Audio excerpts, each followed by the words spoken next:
Hello guys. Magandang hapon. Dito kami ngayon sa Park Triangle Residences. Nasa 28th floor kami ngayon.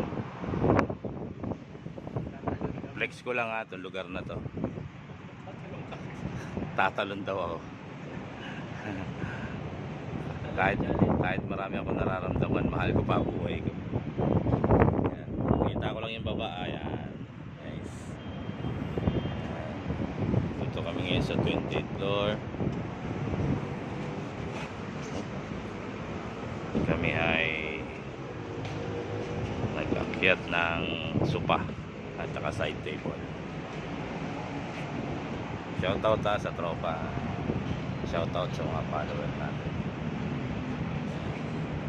Grabe. Ayan si Bayaw sumisilip pa. Ayan. Ayan po yung international school. Nandun yung bahay namin sa Bikutan.